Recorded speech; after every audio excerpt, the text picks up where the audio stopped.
Hi friends, welcome to Joel Prince Kitchen. இன்னைக்கு நம்ம இந்த வீடியோல ரொம்பவே ரிச்சான நல்ல க்ரீமியான டேஸ்டான ஒரு சபுதானா ஃப்ரூட் கஸ்டர்ட் தான் பண்ணியிருக்கோம். இது வந்து நம்ம நட்ஸ் எல்லாம் சேர்த்து பண்ணியிருக்கிறதுனால ரொம்பவே ரிச்சாக இருக்கும். டேஸ்ட்டும் ரொம்பவே சூப்பராக இருக்கும். நம்ம குழந்தைங்களுக்குலாம் இந்த மாதிரி செஞ்சு கொடுத்தோன்னா அவங்களும் ரொம்பவே என்ஜாய் பண்ணுவாங்க. இப்போது நம்ம இதை எப்படி பண்ணோன்னு பார்க்குறதுக்கு முன்னாடி யாராச்சும் இது வரைக்கும் சப்ஸ்கிரைப் பண்ணாமல் பார்த்துட்ருக்கீங்க, இல்லைனா புதுசாக யாராச்சும் நம்ம சேனலை பார்க்குறீங்கன்னா ப்ளீஸ் சப்ஸ்கிரைப் பண்ணிவிட்டு பக்கத்தில் இருக்க பெல் ஐக்கானை கிளிக் பண்ணி சப்போர்ட் பண்ணுங்கள். இப்போ இது பண்ணுறதுக்காக ஒரு கப் அளவுக்கு ஜவ்வரிசி எடுத்து நல்லா கழுகிட்டு அரை மணி நேரம் ஊற வச்சு எடுத்துருக்கேன். இது கூடவே நம்ம ஒரு 10 பாதாம் 10 முந்திரி வந்து ஒரு மணி நேரம் ஊற வச்சு எடுத்துக்கலாம். இது கூட உங்களுக்கு பிஸ்தா வேணும்னாலும் நீங்கள் ஆட் பண்ணிக்கலாம். இப்போ இதை நம்ம ஒரு மிக்ஸி ஜாருக்கு மாற்றிட்டு இது கூடவே கொஞ்சமாக குங்குமப்பூ சேர்த்துக்கலாம். அப்படியே இது கூட ஒரு 1.5 டீஸ்பூன் அளவுக்கு வெண்ணிலா கஸ்டர்ட் பவுடர் வந்து சேர்த்துக்கலாம். சேர்த்துட்டு இதை வந்து நம்ம நல்லா அரைச்சி எடுத்துகிட்டு வந்துடலாம். ஊற வச்ச அந்த தண்ணியோட சேர்த்தே நம்ம அரைச்சிக்கலாம். அரைச்சிட்டு அதுக்கப்புறமா உங்களுக்கு தண்ணி தேவைப்பட்டுச்சுன்னா கொஞ்சம் சேர்த்து நீங்கள் அரைச்சி எடுத்துக்கோங்க. இப்போ நம்ம ஸ்டவ்வை ஆன் பண்ணிவிட்டு கடாய் வச்சுக்கலாம். இதில் ஒரு 2 டேபிள் ஸ்பூன் அளவுக்கு நம்ம நெய் சேர்த்துக்கலாம். நெய் வந்து நல்லா உருகி வந்ததும் ஃப்ளேமை வந்து ஃபுல்லாக சிம்மில் வச்சுடுங்க. வச்சுட்டு நம்ம எடுத்து வச்சுருந்த அந்த ஜவ்வரிசி எடுத்து இதில் போட்டு லைட்டாக ஃப்ரை பண்ணிக்கலாம். அந்த நெய்யோட நல்லா கலந்து விட்டுட்டு இது கூட ஒரு 1/2 லிட்டர் அளவுக்கு நம்ம பால் சேர்த்துக்கலாம். நான் வந்து 1 கப் ஜவ்வரிசிக்கு 1/2 லிட்டர் பால் சேர்த்துருக்கேன். இது வந்து காய்ச்சி ஆற வச்ச பால் தான். சேர்த்துட்டு அந்த ஜவ்வரிசி எதுவுமே கட்டி இல்லாமல் நம்ம நல்லா கலந்து விட்டுடலாம்.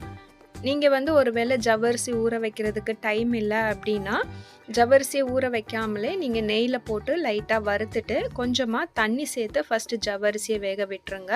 அது கொஞ்சம் வெந்து வந்ததுக்கு அப்புறமா இந்த மாதிரி பால் சேர்த்து கூட நீங்கள் பண்ணிக்கலாம். நம்ம ஊற வச்சு பண்ணோன்னா ஜவ்வரிசி வந்து ஒரு 5 நிமிஷத்தில் டக்குன்னு வெந்து வந்துடும். அதுக்காக தான் நம்ம ஊற வச்சு பண்ணுறோம். இப்போ பார்த்தீங்கன்னா நம்ம கைவிடாமல் கலந்து விட்டுட்டே இருந்தோன்னா இந்த அளவுக்கு நல்ல திக்காகி வந்துடும். அந்த ஜவ்வரிசி வந்து கண்ணாடி பதம் வரணும். அது வரைக்கும் நம்ம லைட்டாக இந்த மாதிரி கலந்து விட்டுட்டே இருக்கலாம். அடி பிடிச்சிடக்கூடாது. இது திக்காக இருக்கிறதுனால டக்குன்னு அடி பிடிச்சிடும். அதனால ஃப்ளேம் வந்து கண்டிப்பாக இது சிம்மில் வச்சுட்டு தான் நம்ம பண்ணணும். இப்போ பார்த்தீங்கன்னா ஜவ்வரிசி நல்ல கண்ணாடி பதம் வந்துடுச்சு. இந்த டைமில் நம்ம இதுக்கு தேவையான சர்க்கரை சேர்த்துக்கலாம். நான் வந்து 3/4 கப் அளவுக்கு சர்க்கரை சேர்த்துருக்கேன். உங்களுக்கு வந்து கொஞ்சம் அதிகமாக வேணும்னா நீங்கள் அதுக்கேற்ற மாதிரி சேர்த்துக்கோங்க. இந்த 3/4 கப் அளவு சர்க்கரை வந்து கரெக்டாக இருந்துச்சு. ஏன்னா நம்ம இனி ஃப்ரூட்ஸ்லாம் ஆட் பண்ணுவோம், அதில் உள்ள ஸ்வீட்டும் இருக்கும். அதனால இதுவே கரெக்டாக தான் இருந்துச்சு. உங்களுக்கு கொஞ்சம் வேணும்னா நீங்கள் ஆட் பண்ணிக்கோங்க. இப்போ நம்ம சேர்த்துருந்த அந்த சுகர் எல்லாமே நல்லா கரைஞ்சி வந்ததுக்கு அப்புறமா நம்ம அரைச்சி வச்சுருந்த அந்த நட்ஸ் குங்குமப்பூ அந்த பேஸ்ட் எடுத்து நம்ம இதோட சேர்த்துட்டு இதையும் நம்ம நல்லா கலந்து விட்டுக்கலாம். இது நீங்கள் சேர்த்ததுமே நல்லா கலந்து விட ஸ்டார்ட் பண்ணிடுங்க. ஏன்னா இதில் கஸ்டர்ட் பவுடரும் நம்ம சேர்த்துருக்கோம். கஸ்டர்ட் பவுடர் வந்து டக்குன்னு திக்காகும். அதனால சேர்த்ததுமே நல்லா கலந்து விட்டுடுங்க.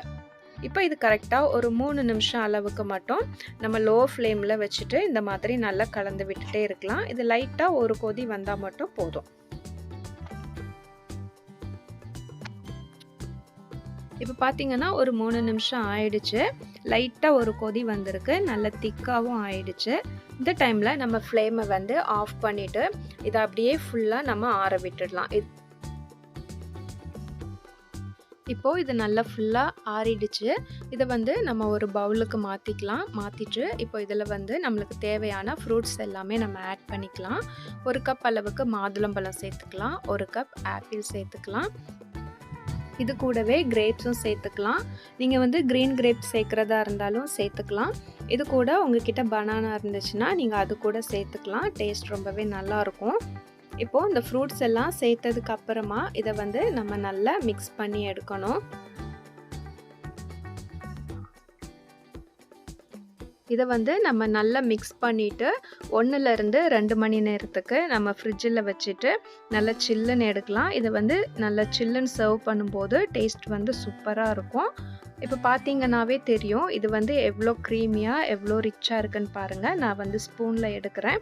உங்களுக்கு பார்த்தாவே தெரியும் இதில் ஃபுல்லாகவே ஃப்ரூட்ஸ் தான் இருக்கும். அதோட எவ்வளோ க்ரீமியாக இருக்குன்னு பாருங்கள்.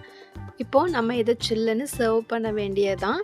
உங்களுக்கு வந்து டக்குன்னு ஏதாச்சும் டெசர்ட் பண்ணணும்னு தோணுச்சுன்னா, கண்டிப்பா நீங்க இத ட்ரை பண்ணலாம். ரொம்பவே சூப்பரா இருக்கும். பண்றதுக்கு ரொம்பலாம் டைம் ஆகாது. இத நம்ம ரொம்ப குயிக்காவே பண்ணிடலாம். நீங்களும் இத ஒரு வாட்டி கண்டிப்பா ட்ரை பண்ணி பாருங்க.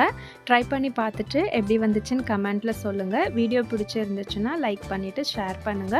புதுசா சேனல பார்க்குறவங்க சப்ஸ்கிரைப் பண்ணி சப்போர்ட் பண்ணுங்க.